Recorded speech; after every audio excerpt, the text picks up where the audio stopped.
Before the flood, men lived over 900 years, giants walked the earth, and human civilization reached a level that God decided to erase from history. But what exactly existed in that world? In this video, you will discover what the Bible, geology, and underwater archaeology reveal about the land that disappeared beneath the water. Stay until the end, because what scientists are finding at the bottom of the ocean should not be there. Genesis describes a planet that looks nothing like anything we know today. And the first difference is so radical, it completely changes how we imagine the ancient world. Genesis 2 verses 5 and 6 says, "The Lord God had not caused it to rain upon the earth, but there went up a mist from the earth and watered the whole face of the ground." No rain. The entire planet functioned without precipitation. Instead of heavy clouds pouring water from the sky, a natural irrigation system rose from the ground itself, a constant mist, a vapor that kept the earth permanently moist and fertile. Try to dimension what that means in climatic terms. No rain means no storms. No storms means no hurricanes, no tornadoes, no extreme droughts followed by devastating floods. The climatic variation that kills millions of people throughout history simply did not exist. The planet was a stable, uniform, controlled greenhouse. And here science enters with surprising data.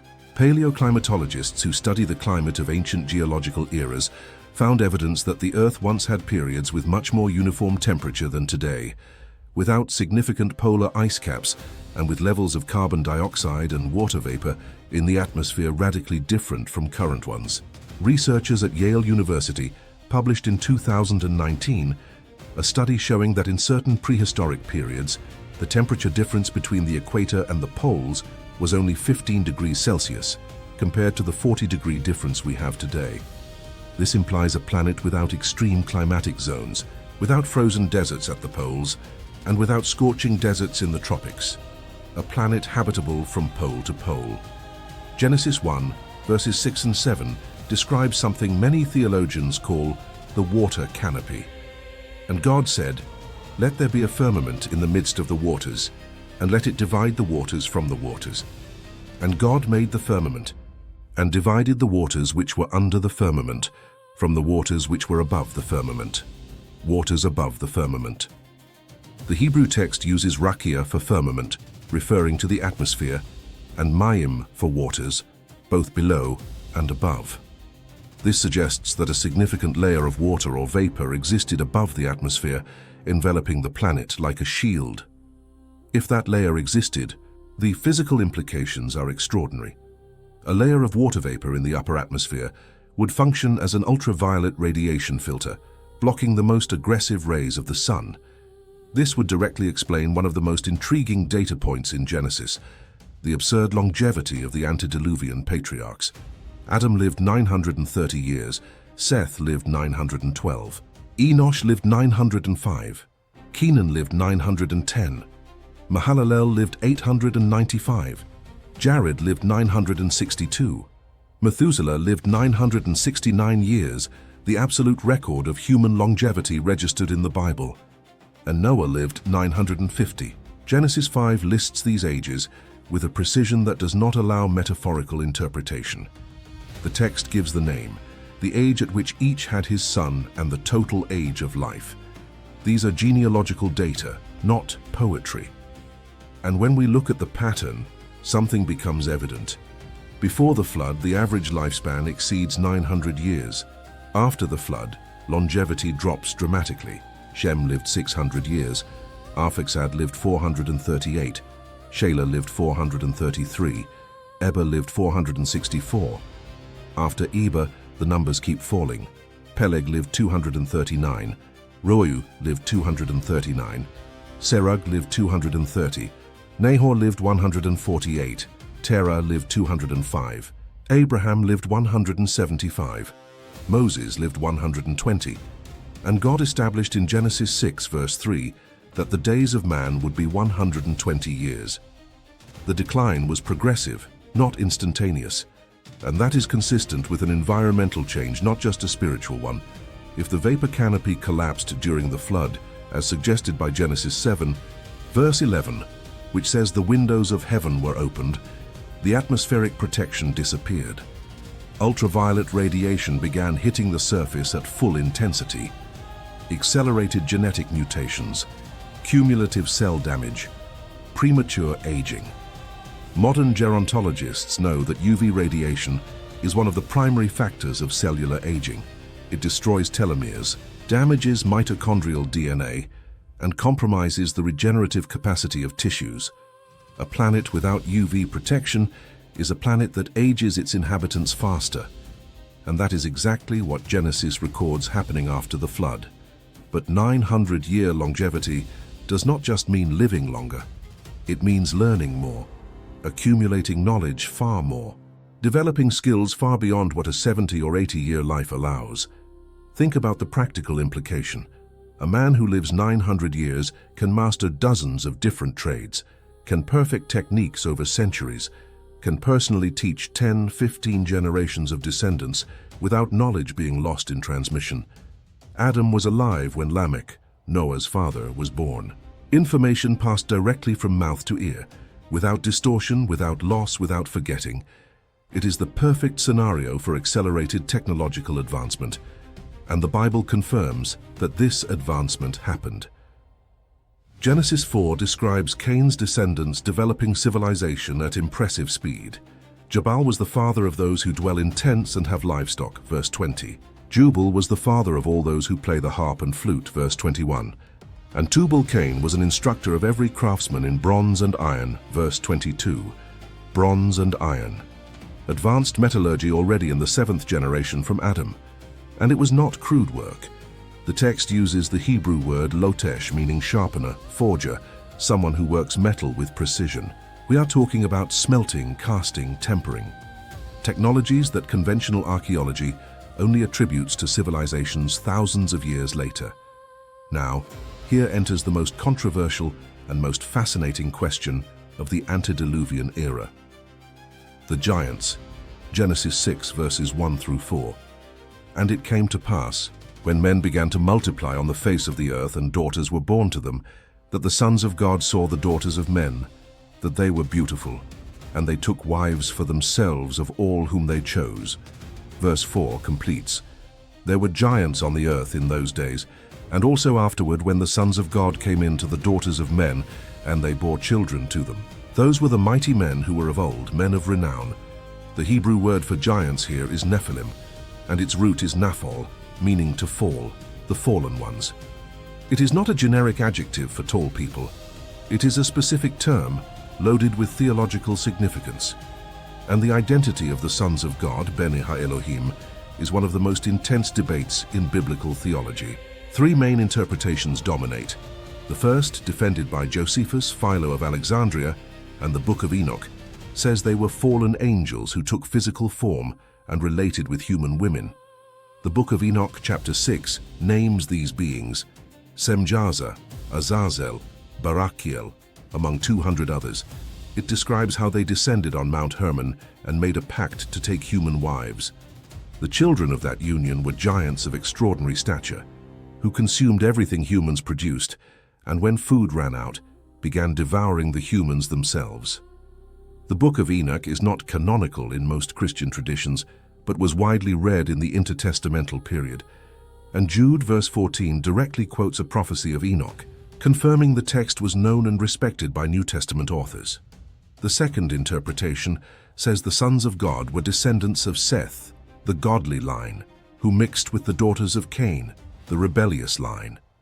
This view avoids the question of angels taking physical form, but does not explain why the union would produce giants, nor why the text uses Bene Ha-Elohim, an expression that in Job 1 verse 6 and Job 2 verse 1 clearly refers to angelic beings in the heavenly council.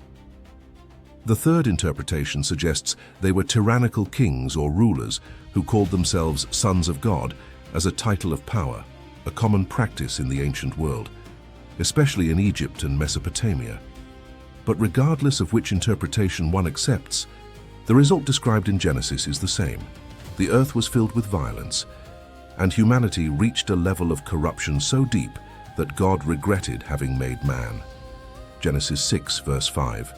And God saw that the wickedness of man was great in the earth, and that every imagination of the thoughts of his heart was only evil continually. Continually. Without pause, without exception, without interval. The corruption was total. Now, when we speak of giants, we are not merely speaking of tall people. The Book of Enoch describes beings of 300 cubits in height, which would be absurd in literal terms, but even more conservative versions based on later biblical records show impressive stature. Goliath measured 6 cubits and a span, approximately 9 feet and 6 inches, according to 1 Samuel 17 verse 4. Og, king of Bashan, had an iron bed measuring 9 cubits long and 4 cubits wide, more than 13 feet long, according to Deuteronomy 3 verse 11. The Israelite spies who entered Canaan said in Numbers 13 verse 33 that they saw the Nephilim, the descendants of Anak, and felt like grasshoppers before them.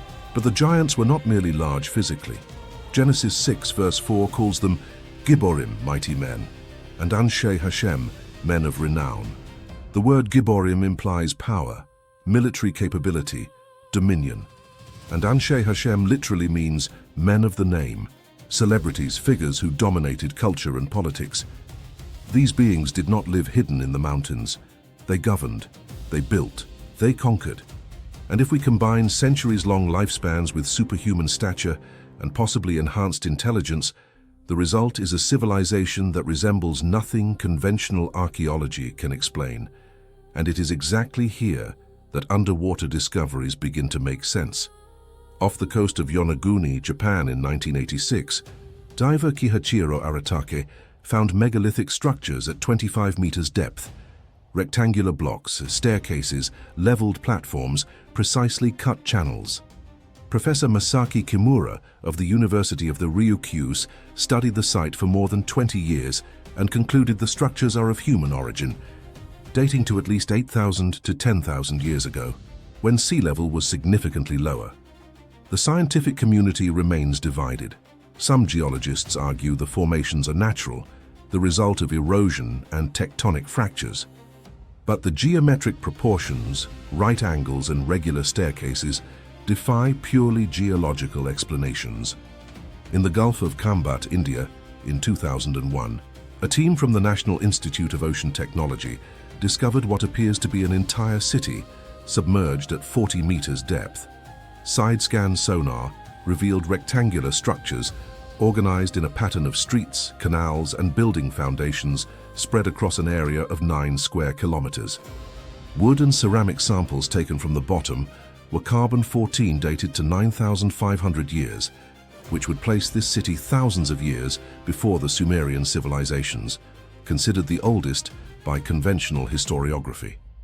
If these data are correct, complex urban civilizations existed before the period most historians accept as the beginning of human history, and they are underwater. In the eastern Mediterranean, off the coast of Pavlopetri, Greece, marine archaeologists found in 1967 a complete port city submerged at 3 to 4 meters depth, dated to 5,000 years ago. Paved streets, houses with defined rooms, tombs, intact ceramics. It is the oldest scientifically documented submerged city in the Mediterranean. And the question that persists is simple.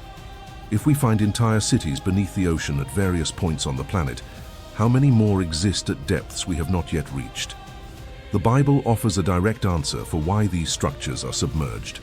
Genesis 7 verses 11 and 12. In the 600th year of Noah's life, in the 2nd month, the 17th day of the month, on that day all the fountains of the great deep were broken up, and the windows of heaven were opened.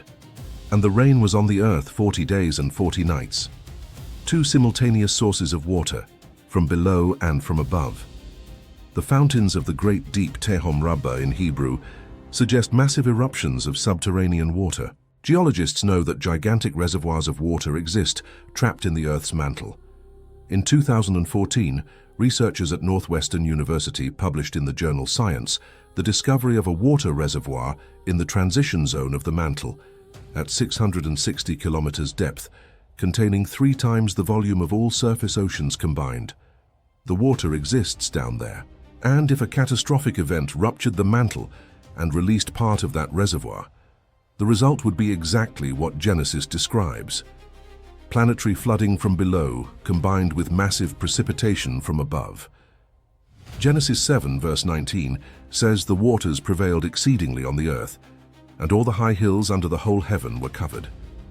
Verse 20 completes, the waters prevailed 15 cubits upward, and the mountains were covered. 15 cubits is approximately 22 feet above the highest points. The entire planet submerged. Every construction, every city, every piece of evidence of antediluvian civilization ended up under water, mud, and sediment. And when the waters receded, the world that emerged was radically different from what existed before. Now think about what was lost. A civilization that lasted more than 1,600 years from Adam to Noah. 1,600 years of development with people living over 900 years each, accumulating knowledge, perfecting techniques, building structures. To put it in perspective, modern Western civilization has existed for approximately 500 years since the Renaissance. In 500 years, we went from windmills to space stations. Now imagine what 1,600 years of continuous development, with individuals living 9 times longer than us, could produce. The answer lies at the bottom of the ocean, and most of it has not yet been explored. Only 5% of the ocean floor has been mapped in high resolution. 95% remains unknown. What exists beneath these oceans could completely change the history of humanity. But the Bible does not limit itself to describing the destruction. It describes in disturbing detail what led God to make this decision, and what was happening on earth before the flood was so serious that the Hebrew text uses expressions that rarely appear in Scripture. Genesis 6 verse 6, "And the Lord was sorry that he had made man on the earth, and he was grieved in his heart." The Hebrew word for sorry is nacham, which carries the idea of deep pain, regret, mourning. God was not angry like an impatient manager.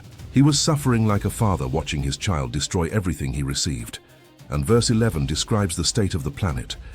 The earth also was corrupt before God, and the earth was filled with violence. The Hebrew word for corrupt is shachat, meaning ruined, deteriorated, destroyed morally and physically. And the word for violence is chamas, which does not mean only physical aggression.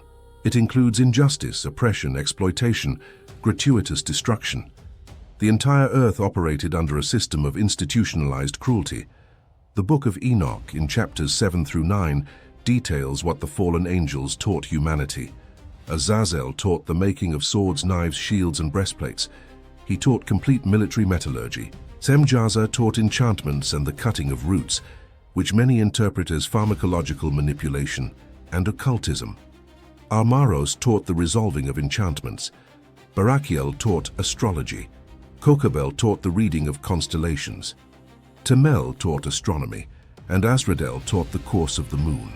If we accept that this text reflects at least partially the tradition about the antediluvian world, we have a scenario where advanced knowledge was artificially injected into human civilization by supernatural beings, and that knowledge was used not to improve life but to dominate, oppress, and destroy. Technology without ethics, power without compassion, knowledge without wisdom. And that combination of violent giants, advanced military technology, and total moral corruption created a planet that had become irrecoverable. Genesis 6 verse 12 repeats the information with emphasis. "And God looked upon the earth, and indeed it was corrupt. For all flesh had corrupted their way on the earth," all flesh, not just humans. The Hebrew kol basar includes every creature of flesh. Something had contaminated the entire biological world. Many conservative theologians interpret this as the genetic corruption caused by the mixture between celestial beings and humans, producing hybrids that were never supposed to exist. The purity of the human lineage was compromised, and Noah, according to Genesis 6 verse 9, was perfect in his generations. The Hebrew word tamim, perfect, is the same used to describe unblemished animals for sacrifice. It suggests genetic integrity, not just moral integrity. Noah and his family were the last remnants of an uncontaminated human lineage. Now, the geography of the antediluvian world was equally different. Genesis 2, verses 10 through 14, describes a hydrographic system that does not exist today. "And a river went out of Eden to water the garden, and from there it parted and became 4 riverheads. The name of the first is Pishon, It is the one which skirts the whole land of Havilah, where there is gold. And the gold of that land is good. Bdellium and the onyx stone are there. The name of the second river is Gihon. It is the one which goes around the whole land of Cush. The name of the third river is Hiddekel. It is the one which goes toward the east of Assyria. And the fourth river is the Euphrates. Two of those rivers still exist, the Tigris, called Hiddekel, and the Euphrates. But the other two, Pishon and Gihon, have vanished. Geologists studying satellite imagery of the Persian Gulf region have identified dry beds of ancient rivers that could correspond to those waterways, but no identification is conclusive. The flood completely restructured the Earth's surface. Mountains were raised, valleys were carved, continents were reshaped. The map of the previous world simply ceased to exist, and here enters a geological datum that corroborates a global catastrophe. On virtually every continent, geologists find layers of marine sediment at altitudes that should not contain oceanic material. Fossils of marine creatures at the top of the Himalayas at more than 8,000 meters of altitude. Mollusk shells at the top of the Andes. Perfectly preserved fish fossils in the Sahara Desert. Marine limestone forming the rocks of continental plateaus that are thousands of kilometers from the nearest ocean. The conventional explanation is plate tectonics operating over millions of years. But the perfect preservation of delicate fossils, such as fish with intact scales and jellyfish with preserved tentacles, suggests rapid burial, not gradual. Well-preserved fossils require burial in sediment before decomposition, something that happens in hours or days, not millennia. Walter Brown, mechanical engineer from MIT, developed the hydroplate theory, proposing that gigantic reservoirs of subterranean water under extreme pressure ruptured the Earth's crust, creating the mid-ocean ridges and releasing trillions of liters of heated water simultaneously. This theory, though controversial in the mainstream scientific community, explains several geological phenomena that uniformitarian models have difficulty justifying, including the global distribution of marine sediments at elevated altitudes, the existence of coal and petroleum layers in volumes that require rapid burial of biomass, and the presence of frozen mammoths in Siberia with undigested food in their stomachs, indicating sudden death by freezing within hours. But beyond geology, there is another field producing relevant discoveries: population genetics. Studies of the human genome show that all current humanity descends from a relatively recent genetic bottleneck. In 2018, a study published in the journal Human Evolution analyzed mitochondrial DNA sequences from more than 100,000 animal species and concluded that 90% of all current animal species arose from very small populations at approximately the same time between 100,000 and 200,000 years ago by evolutionary chronology. The authors were surprised by the result.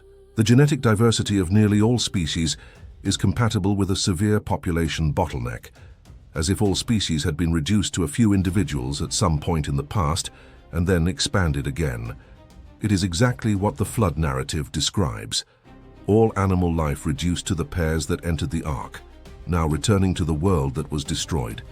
The Book of Enoch, chapter 8, describes a society where the giants consumed all human production. When food ran out, the giants turned against the humans themselves. And when the humans cried out to heaven, the text says, the cry ascended, and the angels interceded before God. Michael, Gabriel, Raphael, and Uriel looked from heaven and saw the violence and said to the Most High that the earth was crying out for justice. It is a powerful image. The entire planet as an open wound, bleeding injustice, and the very ground crying out for intervention. Genesis 4, verse 10, had already anticipated this concept when God said to Cain, "The voice of your brother's blood cries out to me from the ground."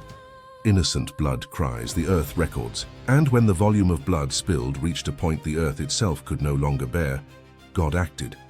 Not out of capricious anger, out of justice before the cry of the innocents, crushed by a system of cruelty that had no more remedy. And the decision to preserve Noah reveals something about divine criteria. Genesis 6, verse 8, "But Noah found grace in the eyes of the Lord." Grace, chen in Hebrew. Unmerited favor. The text does not say Noah was morally perfect. It says he found grace. Before the law, before the prophets, before the temple, the principle of grace was already operating. Salvation was never by absolute merit. It was always by God's favor directed toward those who walked with him. And Genesis 6 verse 9 confirms. Noah was a just man, perfect in his generations. Noah walked with God, walked with God. The same expression used for Enoch in Genesis 5 verse 24. In a world where every imagination of the heart was only evil continually, two men stood out for a common characteristic. They walked with God. Not against God, not far from God, not indifferent to God. With God. Enoch was taken. God caught him up without passing through death. Noah was preserved. God carried him through the destruction. He did not divert it from him. Two men, two forms of salvation, but the same foundation. Intimacy with the Creator in a world that had completely rejected that intimacy. And when the flood came, it did not just destroy people. It destroyed an era, an ecosystem, a planetary configuration, an entire civilization. Everything that existed before Genesis 7 verse 23 was eliminated from the face of the earth. Only Noah remained alive, and those who were with him in the ark. 8 people. All of humanity that exists today, all 7,900,000,000 human beings, descends from 8 survivors of a global cataclysm. And the cities they built, the structures they raised, the knowledge they accumulated over 1,600 years, lies beneath kilometers of sediment at the bottom of oceans, in geological layers we have barely begun to explore. Today, when oceanographic vessels map the seafloor with high-resolution sonar, when divers find geometric structures at depths that should contain nothing made by human hands, when geologists identify layers of simultaneous destruction on continents separated by entire oceans, they are finding fragments of a world the Bible described more than 3,000 years ago. A world where men lived centuries, where giants governed, where advanced technology coexisted with absolute corruption, and where God decided the only path was to start over. With water, with an ark, and with 8 people who walked with him when the rest of humanity had decided to walk in the opposite direction. The planet that exists beneath our feet bears the scars of that decision, and every marine fossil found at the top of a mountain, every submerged city discovered at the bottom of the ocean, every genetic anomaly pointing to a severe population bottleneck is a silent echo of the day. The fountains of the great deep broke open, and the ancient world disappeared forever beneath the water. If this video changed how you see the world before the flood, comment below what impressed you the most: the longevity of the patriarchs, the giants, the submerged cities, or the geological evidence. And subscribe to the channel so you do not miss the next documentaries revealing what science is discovering behind the most ancient texts of the Bible.